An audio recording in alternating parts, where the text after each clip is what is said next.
નિયમિત રીતે દાંત સાફ ન કરવાથી મોઢામાં દુર્ગંધ, દાંતમાં પોલાણ, પાયોરિયા જેવી અનેક સમસ્યાઓ થઈ શકે છે.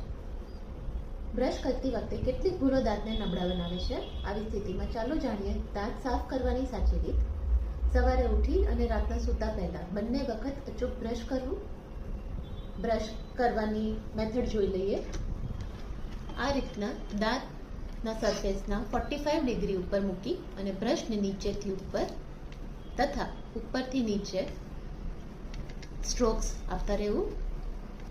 ખાસ ધ્યાન રાખવું કે દાંતની તમામ સરફેસ પર તથા બધા જ દાંત જેમ કે આગળ તથા પાછળના દાંત ઉપર, અંદર અને બહાર બધી જ સરફેસ તમારી કવર થઈ જાય. આ રીતના ગોળાકાર રીતે પણ દાંતની બ્રશ સરફેસીસ પર તમે બ્રશ કરી શકો છો.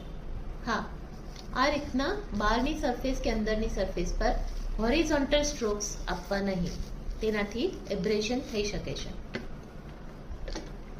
દાંતની ચાવવાની સરફેસ ઉપર આ રીતના તમે હોરિઝોન્ટલ સ્ટ્રોક્સ આપી શકો છો.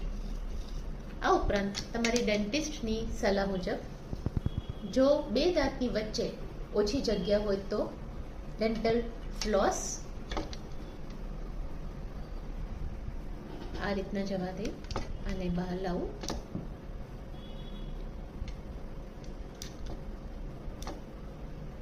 બે દાંતની વચ્ચે જગ્યામાં જો તમારું જમવાનું કે ખાવાનું ફસાઈ જાય તો આ રીતના ડેન્ટલ ફ્લોસ યુઝ કરી શકો છો. જો જગ્યા વધારે હોય તો પ્રોક્ઝા બ્રશ આવે છે.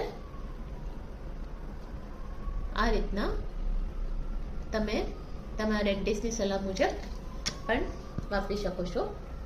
આ ઉપરાંત પેઢા જો નબળા હોય તો અન્ય ગમ મસાજ તથા ગાર્ગલ્સ પણ કરવા જરૂરી છે.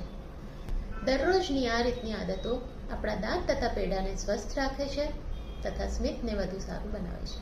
Thank you.